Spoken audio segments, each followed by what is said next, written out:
नमस्कार, मी सुधीर हरिचंद्र शिंदे। मला काँग्रेसने नगराध्यक्षपदाची उमेदवारी दिलेली आहे। त्याचबरोबर वार्ड क्रमांक 11 मध्ये माझी मिसेस सुजाता सुधीर शिंदे यांनाही उमेदवारी दिलेली आहे। त्याचप्रमाणे वार्ड क्रमांक 12 मध्ये मला स्वतःला उमेदवारी अर्ज देऊन माझ्यावर फार मोठा विश्वास संपादन केलेला आहे। तो मी विश्वासाला कुठेही तडा जाऊन देणार नाही। आपल्या सर्व पत्रकारांच्या वतीने, जनतेच्या वतीने मी आपणाला विनम्र अभिवादन करून विनंती करत आहे आणि इथून मी पत्रकार परिषदेला सुरुवात करत आहे। आज काँग्रेस पक्षाने जी माझ्यावर जबाबदारी दिली, ही जबाबदारी काय मला नवी नाही आहे। मी आज 45 वर्ष राजकारण करतोय आणि करत आहे। 1.5-2 वर्ष मी शिंदे गटात गेलो, त्यामुळे माझा काँग्रेसशी संपर्क बाजूला झाला। मी 5-6 नगरसेवक घेऊन शिंदे गटात गेलो। शिंदे गटात जाताना आम्ही कसं जायचं हा आमचे जे पाठीराखे होते त्यांना ते जमलं नाही। आम्ही रामदासभाईंच्या मार्फत, योगेश दादांच्या मार्फत आम्ही डायरेक्ट एकनाथ शिंदे साहेबांच्या नेतृत्वाखाली आम्ही प्रवेश केला। योगेश दादांच्या जवळ आमच्या मिटिंगा झाल्या, भाईंच्या जवळ 1-2 मिटिंगा झाल्या नगरसेवक आणि आमच्या। त्या मिटिंगमध्ये आमच्या नगरसेवकांनी सांगितलं की हे आता उपनगराध्यक्ष आहेत आणि हे आपल्या नगराध्यक्षाचे उमेदवार। भाईने ते मंजूर केलं, दादाने ते मंजूर केलं आणि त्या निमित्तानं आमची शिंदे साहेबांजवळ माझ्या स्वतःच्या 3 मिटिंगा झाल्या। एक त्यांच्याबरोबर मिटिंग झाली, एक आमच्या कार्यकर्त्यांची मिटिंग झाली, शेवटची 3री मिटिंग 2:45ला झाली। त्यावेळेला आम्हाला त्यांनी शब्द दिला की नगराध्यक्षाचे उमेदवार आम्हाला तुम्ही मान्य आहात, तुम्ही आता कामाला लागा, तुम्ही आता मागे बघू नका, तुमची कामं काय आहेत ते सांगा। त्याप्रमाणे 160 कोटीची पाणी योजना मी त्यांच्यासमोर ठेवली। मला त्यांनी तात्काळ मंजुरी दिली, ही मंजूर होणार, त्याप्रमाणे ती मंजुरी होऊन आली। आता ज्या त्या तालुक्याचे आमदार असतात ते त्यांचं श्रेय असतं, ते काय माझ्यासारख्या एका सामान्य माणसाला ते कुठं आमची सत्ता नाही, काय नाही, काय नाही। त्यामुळे त्यांनी ते डायरेक्ट आमदारांना वर्ग, त्यांच्या नावानेच ते वर्ग होते, हे काय परंपरा आहे। त्याप्रमाणे त्यांच्या नावाने ते आली, त्याच्याबद्दल हे माझं काय देणं घेणं नाही। पण ह्या विकास योजना सगळ्या आम्ही राबवत आहे।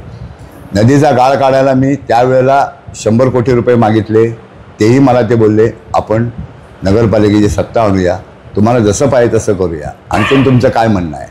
मी म्हटलं 2.5 किलोमीटर चिपळूणची नदी आहे, ही 2.5 किलोमीटर नदी आम्हाला तुम्ही कॅनल टाईप बांधून द्या। हे 2005च्या महापुरात पण मी हे सांगितलं होतं, तुम्ही जुन्या क्लिप काढा, जुने तुमचे पत्रकार परिषद काढा। 2005ला पण हीच माझी मागणी होती। त्यावेळेला 220 कोटीचा प्रस्ताव मी दिला। त्यावेळेला मला प्रस्ताव दिल्यानंतर मी तो मुख्यमंत्र्यांना पाठवला, उपमुख्यमंत्र्यांना पाठवला, खासदारांना पाठवला, आमदारांना पाठवला, बांधकाम मंत्र्यांना पाठवला, त्यावेळेच्या विविध मंत्र्यांना पाठवला, संबंधित जिल्हाध्यक्षांना पाठवला। पण त्यावेळेला मला उलटं झालं की मला त्यावेळेला असं सांगण्यात आलं की तुम्ही तुमच्या काँग्रेस अध्यक्षपदाचा राजीनामा द्या। म्हणजे आम्ही जर काम करायला लागलो आणि आम्ही जर काम करणार असेल तर त्यावेळेला पण मला हाच अनुभव आला, राजीनामा द्या। आणि आता पण मी त्यांना हा प्रस्ताव दिल्यानंतर ह्याला जवळजवळ हा बंधारा बांधून द्या दोन्ही बाजूने, जसं तुम्ही कॅनल बांधता तसा आम्हाला हा बंधारा पाहिजे। त्यासाठी मेरीटाईम बोर्ड अनेक त्यासाठी केंद्रात मागणी असते, नगरपालिकेचे ठराव लागतात। तो नगरपालिकेचा ठराव आम्ही 5 वर्षापूर्वीच पाठवलेला आहे की आम्हाला संपूर्ण नदी बंधारा बांधून पाहिजे। हे तुम्ही नगरपालिकेत जाऊन तुम्ही खुलासा करू शकता, चौकशी करू शकता, खरं खोटं करू शकता। आम्हाला एकच करायचं आहे, चिपळूणात पाणी भरलं नाही पाहिजे। तिथे 11 तालुके पश्चिम महाराष्ट्रातले वाचवण्यासाठी आमचा चिपळूण भकास करायचं त्यांचं नियोजन चाललेलं आहे। आम्ही तत्वावर बोलतोय, तत्वावर भांडतोय आणि हे काही नेत्यांना पटते नाही पटते मला माहिती नाही। आणि मी चांगल्या पद्धतीने काम करत असताना, काम घेत असताना, काम म्हणजे मार्गी लावत असताना माझ्यानंतर असं लक्षात आलं की आम्ही तिथं प्रवेश केल्यानंतर तिथे मी म्हणजे आम्ही जेव्हा उद्या प्रवेश होणार आणि आज मी त्यांना बोललो आमच्या काही नेत्यांना की आपण सदाभाऊ चव्हाणांना का सांगितलं नाही, नाही ते येणार आहे। आपण पालकमंत्र्यांना का सांगत नाही, नाही त्यांच्याजवळ बोलणं झालं आहे माझं, ते पण येणार आहेत। आणि आम्ही तिथे गेलो, तिथे गेल्यानंतर सुद्धा सदाभाऊ तिथं असताना सुद्धा आणि म्हटलं सदाभाऊ चव्हाण आहेत आम्हाला समजतंय, नाही ते येत आहेत। म्हणजे आम्हाला जे मध्यस्थी होते कोण असतील ते, म्हणजे ते काय नेते नव्हते किंवा वरचे नेते नव्हते, इथले नेते होते ज्यांनी आमचं सगळं म्हणजे बांधणी केली होती प्रवेशाची, त्यांनी आमची पूर्ण दिशाभूल केली। मी आता नाव घेणार नाही, मला वाईटपणा नको आहे, मी नगराध्यक्षाचा उमेदवार आहे, मला कोणाचंही नाव घेऊन मला वाईटपणा घ्यायचा नाही। पण मी प्रामाणिकपणे शिंदे गटात आलो, शिंदे गटाचं काम करतोय, काम करत राहणार आणि काम करत होतो। त्यानंतर माझे 5-6 नगरसेवक होते, त्यांना मी तिकीटं मागितली। त्यानंतर भाईनी पण तिकीट मागितली, योगेश दादाने पण तिकीट मागितली, शशिकांत चव्हाण साहेबांनी पण तिकीट मागितली. प्रत्येक वेळेला इथं मिटिंगा झाल्या. मिटिंगमध्ये त्यांनी प्रपोजल दिलं की आमच्या जे लोकांनी प्रवेश केलेला आहे आमच्या थ्रू ह्यांना तुम्ही तिकीट द्या. तर देतो म्हणून सांगितलं. पण शेवटच्या घटकेला मी जिथं मी 3 प्रभाग मागितले होते.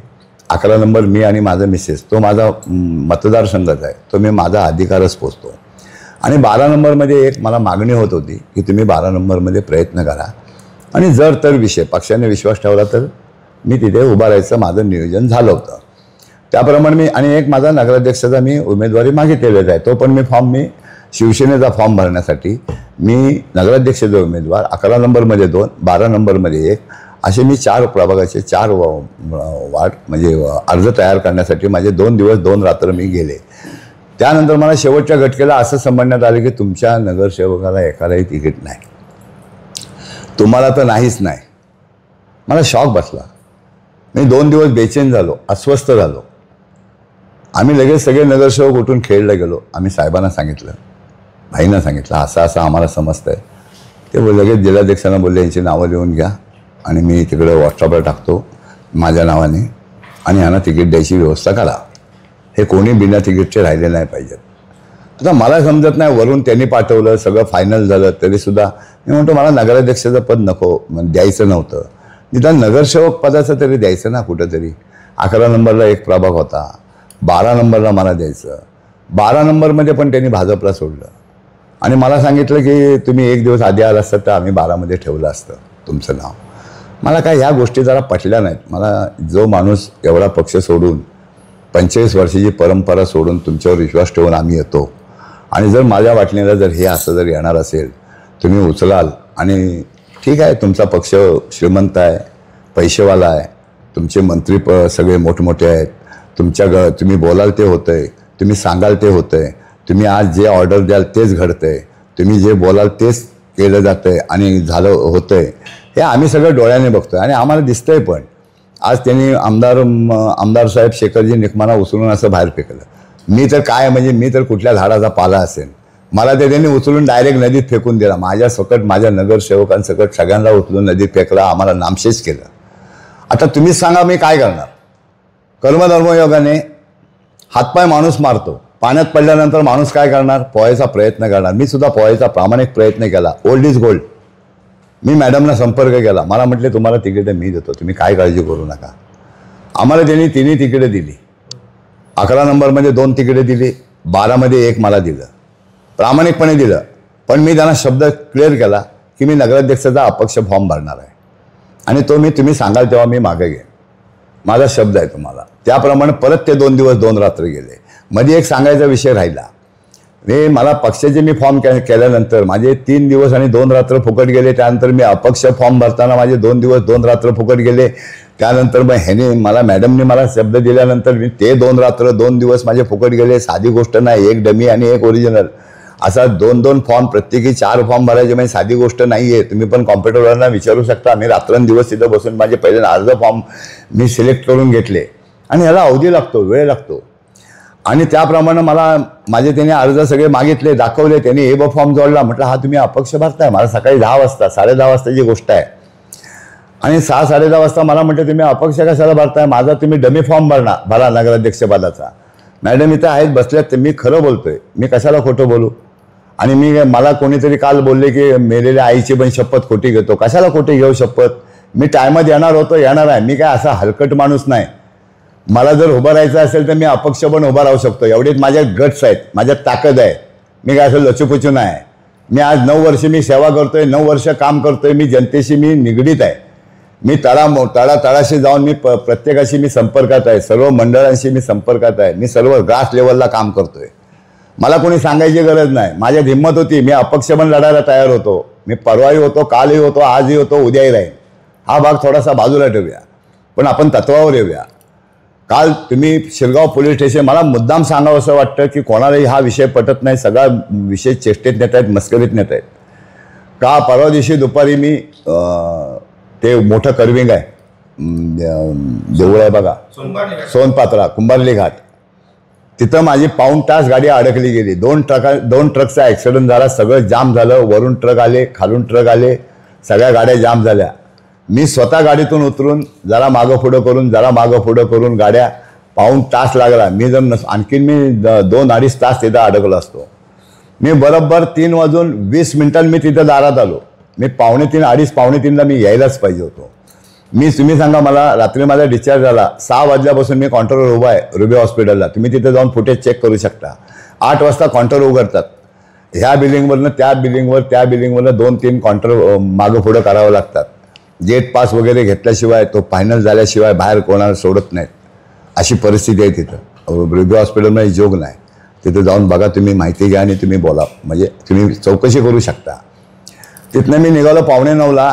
तुम्ही सांगा मी किती स्पीडला येणार. मी नाश्ता नाही केला, चहा नाही प्यालो, पाणी नाही प्यालो. गाडीत माझ्या पाण्याच्या बाटल्या रेडी होत्या. अशा परिस्थिती येऊन जर माझ्यावर ठपका ठेवणार असतील आणि म्हणतात मेलेल्या आईची शपथ घ्यायला, माझी आई काय एवढी उघड्यावर नाही पडले हो. असे तुमच्यासारखे 10 उमेदवार मी माझ्या अंगावर घेईन, एवढी मला देवान ताकद दिले, मला जनतेने ताकद दिले. जनतेशी मी निगडीत आहे. अशा खोट्या शक्ती घेऊन मी कधी राजकारण केलेलं नाही, करत नाही आणि करणार पण नाही. आणि मला त्याची गरज पण नाही. काय गरज आहे मला? मग जनता माझ्या पाठीशी आहे. आज तर मला काँग्रेसनं भरभरून दिलं. मी काय तिकीट मागितलं नव्हतं. देवाने मला, सगळ्यांनी मला नाकारलं. शिंदे सेनेने मला उचलून नदीत टाकलं. आणि देवाने येऊन काँग्रेसने माझ्या गळ्यात माळ टाकली. देवाने आणून माळ टाकली नगराध्यक्षाची. हे इतिहास बोलतोय. मी कशाला बोलायला पाहिजे? मी बोलायची गरजच नाही ना. मग हा कौल कोणाचा? देवाचा आहे, जनतेचा आहे. मी ग्रास लेवलला आज काम करतोय. 40-45 वर्ष मी राजकारण करतोय, समाजकारण करतोय. मी 80 ते 85% 90% मी समाजकारण केलेलं आहे. मी लोकांच्या भवितव्याचा निर्णय घेतलेला आहे. मी लोकांचं भवितव्य उज्ज्वल केलेलं आहे. मी लोकांसाठी झटलेला आहे. लोकांसाठी मी रात्रीचा दिवस केलेला आहे. मंडळासाठी रात्रीचा दिवस केलेला आहे. मी जनतेसाठी वाटेल ते केलेलं आहे. माझा देह झिजवलेला आहे. मी मनापासून सांगतोय, अंतःकरणातून सांगतोय. आणि मी कधीही खोटं बोलत नाही, बोलणार नाही. मला ते आवडत नाही, मला ते जमत नाही. काय राजकारण्यांनी माझ्याबद्दल उलटसुलट काय तक्रारी करत असतील ते त्या खोट्या आहेत. माझ्या जनतेला हात जोडून विनंती आहे की मी तुमचा उभा आहे, तुमचा माणूस म्हणून उभा आहे. मी काँग्रेस पक्षाचा नगराध्यक्ष म्हणून उभा आहे. मला तुम्ही सगळ्यांनी मदत करावी ही मी तुम्हाला हात जोडून विनंती करतोय. मी ज्यांना साथ घालतोय, माझे जे मंडळी आहेत, जे माझे सहकारी आहेत, जे माझे मित्र आहेत, जे माझे सहकारी असतील, जे माझे ग्रास लेवलला मी ज्यांना मी भेटीगाठी घेतल्या, ज्यांना भेटीगाठी घेतलेल्या नाही त्याला मी आज साथ घालतोय. आणि मला तुम्ही सरळ हाताने, सरळ उदार मनाने मला मदत करावी ही मी तुम्हाला हात जोडून विनंती करतोय. आणि माझी इथं पत्रकार परिषद संपवतोय. जय हिंद, जय महाराष्ट्र.